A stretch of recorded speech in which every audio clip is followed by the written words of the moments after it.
Matt, you were just telling me about how the SWAT team is going to come careening through your door just as soon as we go live. And of course, we're going live in order to check on our streams and see how things are going. But if there was a SWAT team, what's the Canadian equivalent of a SWAT SWAT team, team? SWAT team, special ops, same thing. You're kidding me. No, same team. Huh. So, yeah, basically, the city services, that's part of their police force, is that SWAT team, or emergency, high danger type of things. And I actually have a kind of a funny story of that happening, but not to myself, but to one of my tenants once, when I had the company called Roxterra as a property management company in the beginning of my real estate years. The funny part, the sad part, they had the wrong apartment. Yeah. Oh, man. Dang. Landlord stories. Got What? lots. So, at what point did you have to become involved?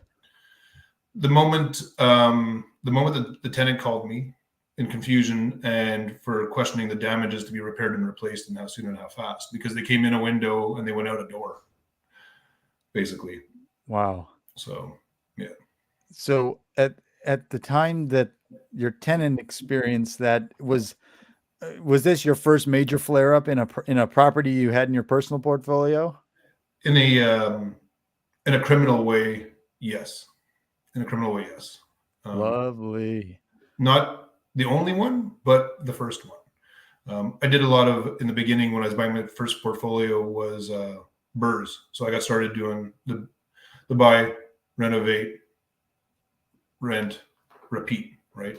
So I would buy derelict buildings, kick out everybody that was in it, do the renovations, upgrade, increase the value, flip to myself basically, and then use the profits to continue to buy more, right? So I've had some interesting properties, needless to say. Were any of them, here's a genuine question for you before we get rolling with our actual content about business building. Were any of them high quality enough that you wish you'd kept them to today? Does that thought ever play in your mind?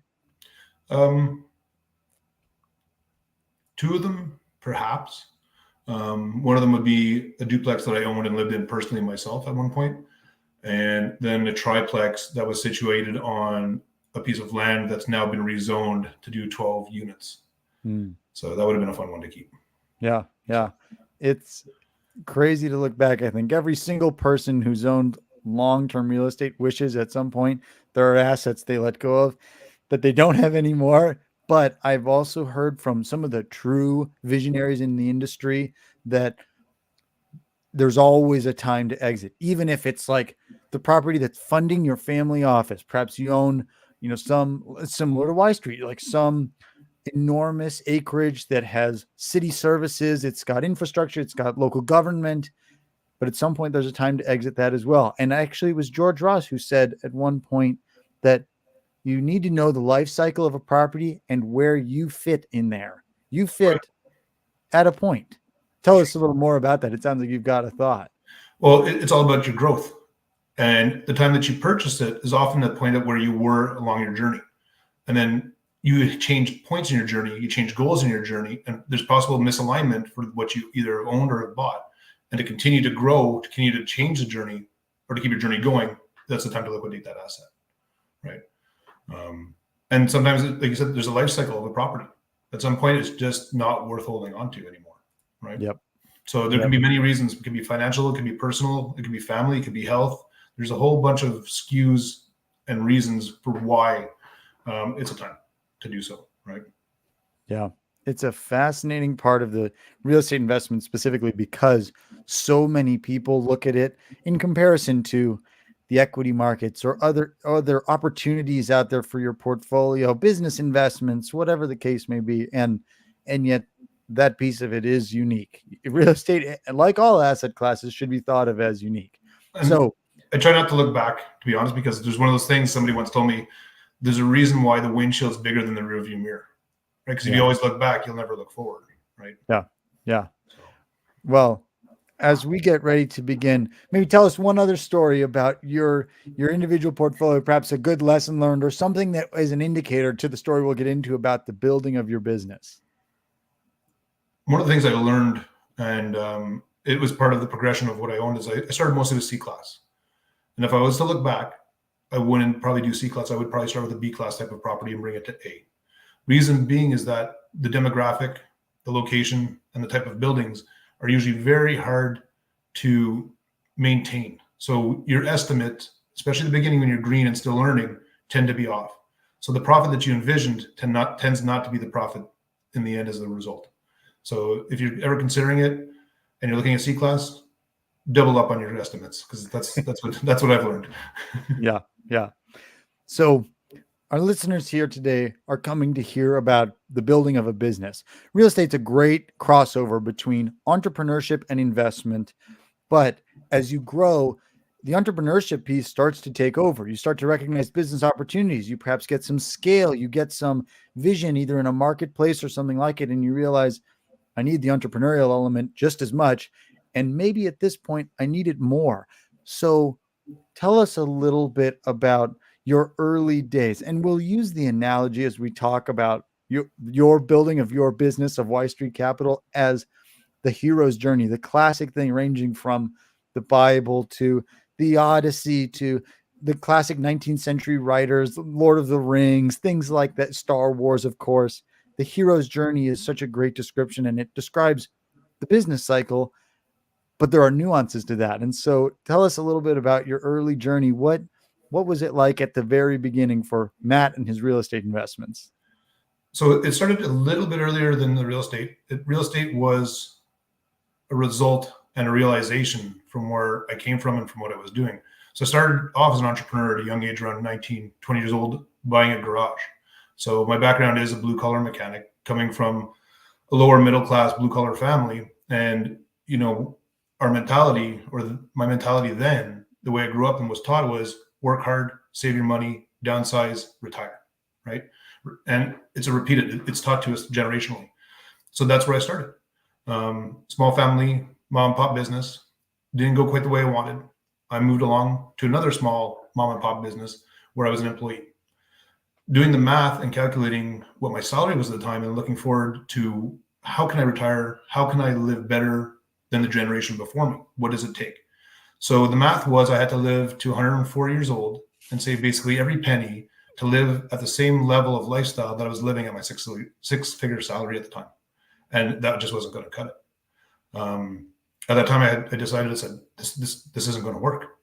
In my mind, that was the path. And suddenly there was this vision saying, no, it's not.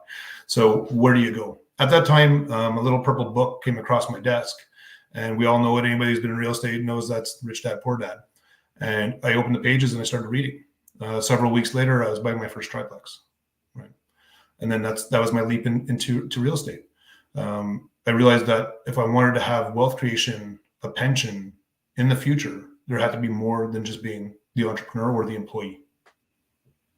So that was the beginning of the adventure, as it were. You started buying triplexes. You already mentioned in the previous minutes there was opportunities to acquire C class, buy dirt and turn it into somewhat gold, and yet part of the hero's journey is also the introduction of people who are essential to the journey. They've got names sometimes. They're the mentors, they're the friends, they're the helpers along the way. So at some point you met your co-founder, Patrick Trahan. So what was the cycle like at that point? What was that part of the business building journey like? So Patrick was a large part of the next step. We met together on a project that didn't quite work out. And, you learn to know people when things aren't going perfect. And Patrick, I got to see the type of person he was, the types of things that he could do, and his strengths and his weaknesses at that time. And I knew if I was to grow, I wouldn't be able to do it on my own. You hit a certain wall, we'll say, just doing real estate at a certain scale. I'm only one person. If I want to be more, I need more people. At the same time, Patrick had the same goals. He wanted to do more as well. In relation at that time, I also had a life-changing moment where I broke my neck in a motorcycle accident. So everything was basically going to be taken away. The whole life that I had built up to that point, the insurance company told me, no more blue collar for you. You have to find something else. You have to do something that will not damage your body and you'll be able to continue on in another fashion. Again, I scattered as what am I going to do? My whole plan and goal was to be blue collar and invest and buy real estate. Well, now that blue collar has been taken away. That was the time when it said, okay, I got to do more. I got to do bigger. I called up Patrick and I said, hey, let's do something. And we started looking at value add apartment buildings because we were both already burning out small rental properties. So it was the next progression in my mind. And for myself, my weaknesses aren't analytics. My weaknesses aren't performas, spreadsheets, due diligence, that sort of thing. However, Patrick, on the other hand, he's an analytical genius. His performas, his spreadsheets, the best I've seen and the best I can understand. So we decided to go on that venture together. Said, yeah, let's do this. And we began. So hero's journey goes, and the hero starts going into the unknown, and then you reach the valley of decision, the part where like the abyss is there, the greatest uncertainty. You broke your neck, which is a piece of your story that I don't think many people know, but which has such significance. Anybody who goes through a significant personal challenge know that's a burning fire that suddenly you have to come out differently from. You have to change who you are. You have to level up in so many different ways. And so you started to realize, okay, we have to do something bigger. And, that can be kind of like the rebirth part of the story. But the trick in all business is that the hero's journey is not one time around the go around. You don't have one major difficulty, you overcome it, and then it's all gravy from then on out. The cycle starts again and the next period of unknown begins. And so I think it was at that point, right, that you started to get to know your next mentor, your next part of the journey that would cause you to expand even further and begin the next part of the unknown cycle. Tell us about that. Well, as all journeys go, there's always challenge. That's what makes a journey, right? If it was simple, it'd just be a walk. Now, we started into the value adds, but we weren't gaining traction as we had assumed we would. We were trying to introduce projects to investors, educate them on what we were doing, and it just wasn't working. We couldn't quite grasp what wasn't working. And at that time, we were reading Magnetic Capital, the two of us, which was written by now today's senior partner, Victor Minash. And Victor was doing something similar, but instead of value adding these apartments, he was tearing them down. He had a theory called buy on the line and move the line. So he would buy properties in a certain area, tear them down, and then build new and recreate the value. It worked because what happened is the difference I noticed was that people have an issue understanding taking something that's ugly and making it pretty and it's going to be worth more. They do understand tearing something down and building brand new and shiny. Shiny works. People understood that, and it was working for Victor. At that time, he was and still is currently the president of Oreo, an Ottawa-based real estate organization. And we said, okay, well, we got to go meet Victor. So the poking and prodding, we've got a chance to sit down with Victor. And in discussion, he then became our mentor. He helped us to realize and understand the things we didn't know, right? Now, so go ahead. So I was going to say, the first thing we learned was in the 15 minutes, the 6 months of us building a business plan, which we thought was solid, ended up in the garbage can. It was done. So again, here's a fresh restart. We're going into development. So we'll talk a little bit about the kind of they call it the guardian or the figure who the teacher, sometimes how it's known. You describe him literally as the mentor, but let's pause on that because in partnerships, there can be significant friction. That's a part of the balancing act. There can be issues where each of you has a specific opinion and things don't line up perfectly. You have to decide, you have to take your vote. And from knowing what I know about the internal Y Street team, it's an extremely high trust organization. However, having your business plan torn up is also not something that fosters easy friendship. So how did you all navigate that when all of your and Patrick's work was now basically in tatters? Well, we sat there and it was kind of a shot to the heart. I won't lie. It hurt, but it wasn't working. And how long do you kick a dead horse? Right? We came to somebody who we trusted, who we knew and was in a more experienced and expert position than ourselves. And to move forward and to grow with the goals that Patrick and I had, this was the option. So with trust and belief, we followed what our mentor wanted us to do. That wasn't easy. That took time as well. I can't really give you the idea of how long it was, but over several months, I know Patrick and I looked at just under 200 properties, and none of them worked.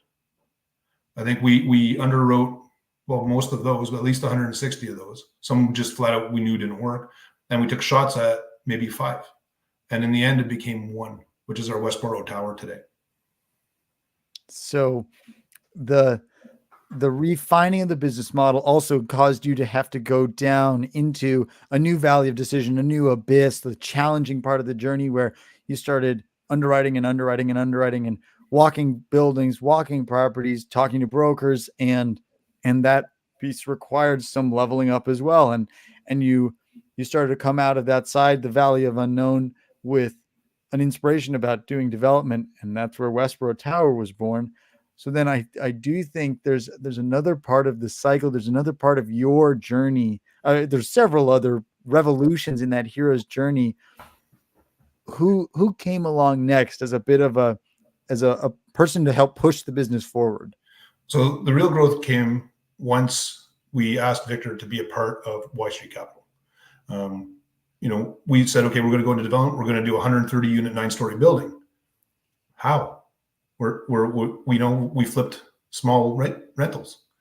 This is a whole new journey for us. Victor, having the network, the experience, the contacts, the knowledge, that was somebody we needed. And Patrick and I asked Victor to become our senior partner at that time. Gladly for us, Victor said yes. And we continued to push forward, take on that project, and go full steam. So then who came next? What was the next person on the team? Of course, as you grow, you realize how much can you actually handle? How much can you do? We started looking at more projects because we know one wasn't enough. So to do so, it took on more time, more work. We brought in an intern. That intern today is Paul Hanchard, another partner with us, who is also our due diligence officer, systems, programs, and discipline to our team. Paul came from a background of the military, which is something we desperately needed because we were doing the work, but we weren't doing the work in a necessarily efficient manner. And we were sitting several people in several seats. So to make the machine flow smoother and work better, we needed that form of guidance.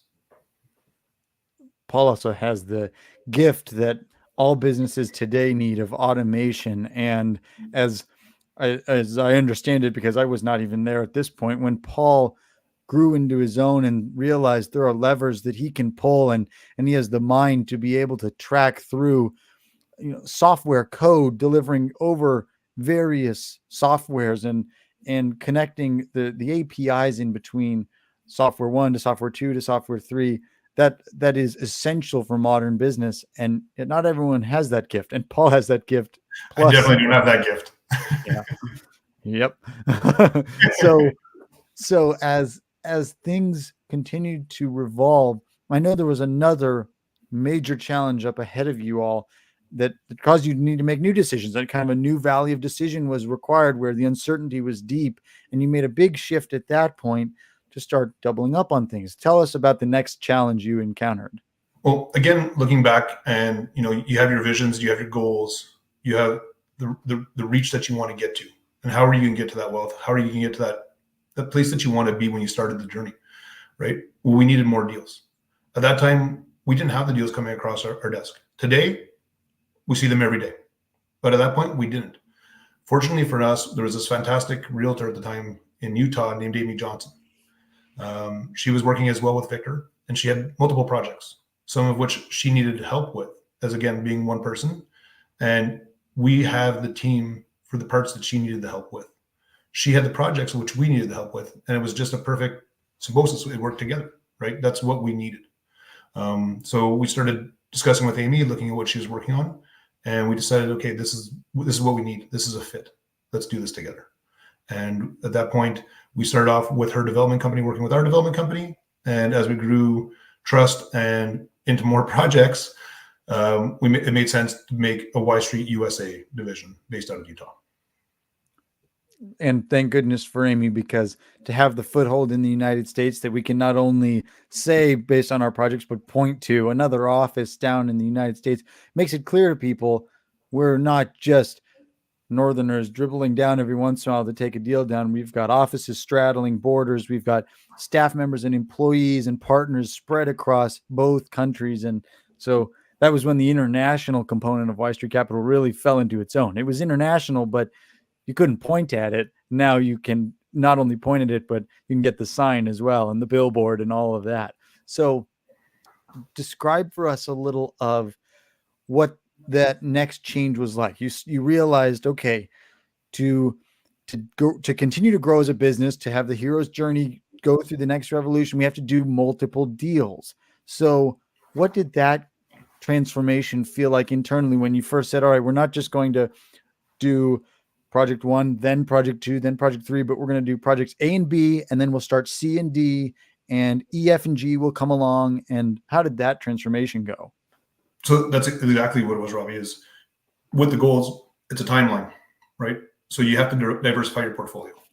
You're running a business that needs money to come in from different revenues and at different times.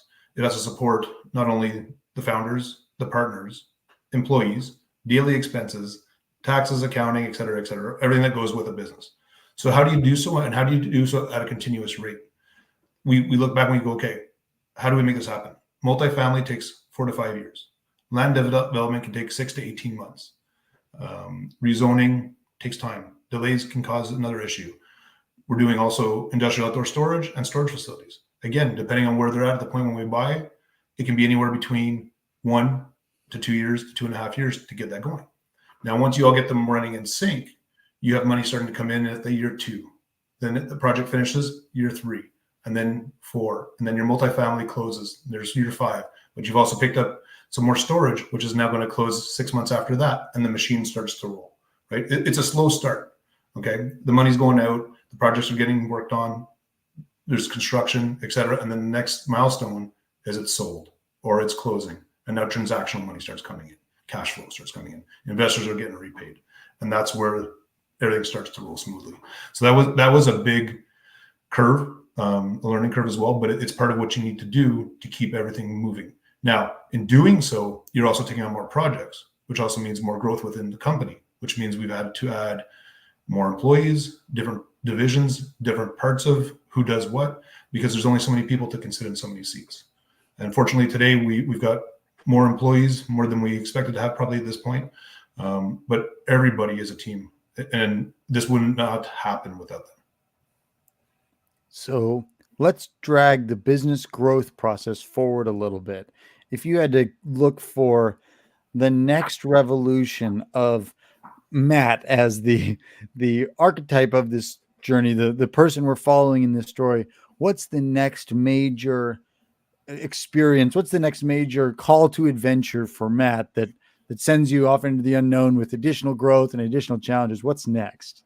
So one of the things that really started to click with me is as we're hitting our goals, as we're hitting these points of profit, as we're hitting income, as I see things coming to us in the future, as we're building communities that people are compelled to call home, I need to protect that money. I need to protect the wealth. And that was the whole goal for what this business is. Now, the goal is to create wealth, but it's generational wealth for me. It's to be able to take care of my family, my friends, the people who supported me, and my team. I want to have something that's going to be there for everybody, that everybody can be taken care of. So how do I protect that? From speaking with the investors, from speaking with family offices, and being around these high net worth individuals, I realized that what wealth really isn't about having money. It's about being able to give back. It's about being able to do more, to be able to have a freedom, to be able to have a lifestyle. And I said, okay, well, how do I get that? The original goals when you start this in the beginning is, I'll be going to be able to have this, I'll be able to have that. And they shifted. And in the last few months, the last year or so, I said, okay, how do I protect this? How do I keep this? And really what that is I'm looking at becoming an expatriate. I have to change countries. Being a Canadian, I'm taxed at a fairly high tax rate, as most people know. And I can potentially lose up to 50% of the wealth that I create. And that's not acceptable to me. This journey wasn't for me to give half of it away, right? So now I've been considering moving abroad. You call it considering moving abroad, and I think you're You're being slightly humble about it because I think there are probably boxes in the background that are a bit more packed than considering. But go You're ahead. right. It is past considering. You're right. I'm doing it. I will be moving out of country, changing a primary residence to another country, because it is just the best option for myself and my family, and for my business entirely, is what I believe. Fortunate, we've learned through COVID, we've learned from being international or being in North America already with partners spread out, as well as employees spread out, that remote work is possible. Part of my considerations are a country that's not very far away, so plane rides aren't a big deal.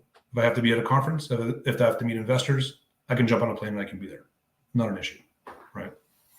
So for you, getting that next stage of your own adventure and starting to look international, or rather looking international and selecting the location, can't disclose it here, but where you move next and what additional vision that gives you, I think is what most people envision when they're building their business. They go, this will give me more freedom, not less. This will allow me a greater perspective, not less. It'll give my children and my children's children perspective, not less. So with the perspective you now have, you look back on this journey, the journey with the multiple cycles that have occurred so far.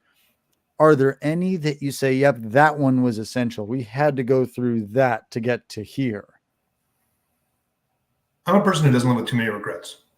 And looking back, again, every step was essential because it's all learning. It's continuous learning. And one of the biggest things for me is to continue to learn, whether it be about another country so that I can protect what I'm working for, whether it be internally within my business on how to manage my employees, how to take on what kind of projects, what size of projects and locations, how to interact and deal with my team, and to keep the culture happy, keep the culture healthy. It's about learning and continuous growth within and with exterior. So on the outside.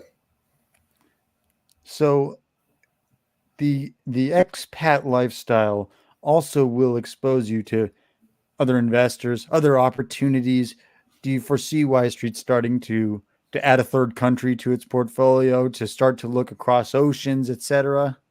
We've had opportunities come to us from overseas, South America. We've had those options as well. We've not taken that step as of yet. Right now, we're concentrated on finishing what we started here, growing a little bit more, growing gradually, organically as well, making our projects happen and fulfill our investors as we promised. Would we look internationally? Definitely.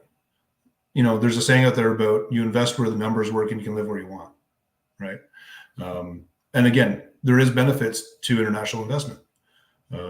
We see it right now as we do have international investors in some of our projects. People who live in countries where the economy is softer or the government is crooked, they need to park their money somewhere. And it's not always about making a large return for them. What it is about not losing money in an economy that's failing or under a government that's not a very good government. And that is part of, again, international investing.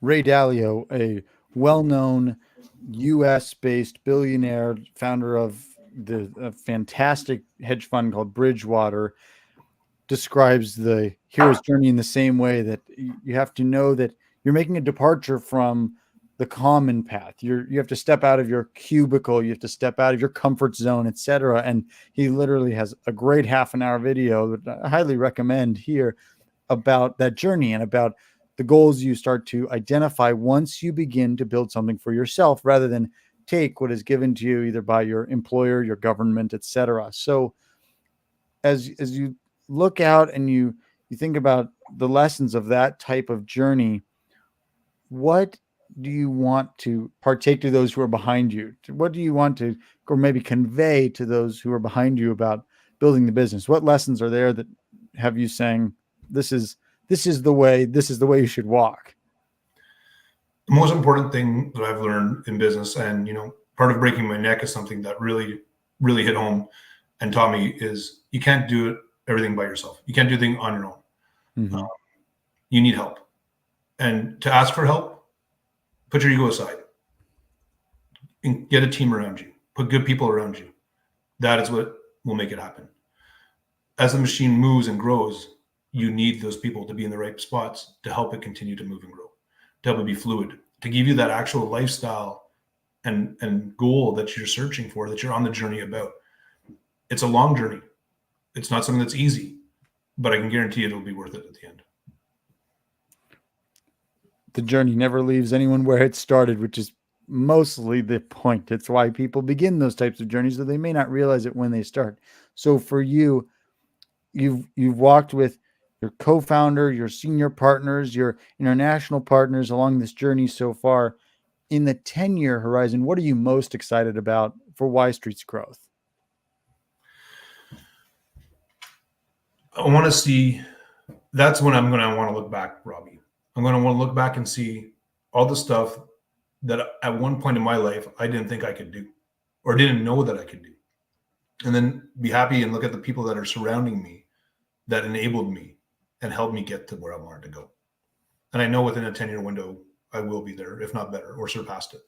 But not only that, I'll be there with the people that I wanted to be there with. And that's important to me. Very, very cool. So if any of our live stream watchers have questions, you have about 1 minute to ask Matt anything you have. And I think, Matt, out of the pre-submitted questions we got, tell us a little about the times that you look back at the projects you did in the past and consider, okay, should we do more like that? Does that tension ever occur in your mind? You go, okay, we're building 250 units, 139 units. We're doing 20 acres, 40 acres, 1,000 acres plus. And yet there's sometimes fourplexes and duplexes just across the street that you go, yeah, should I pick that up? So how do you handle that level of tension? Discipline and my team. So Matt's a yes guy. And in the meaning of, I want to do it all. I believe that we can handle anything. That's where the discipline comes in, and the partnerships.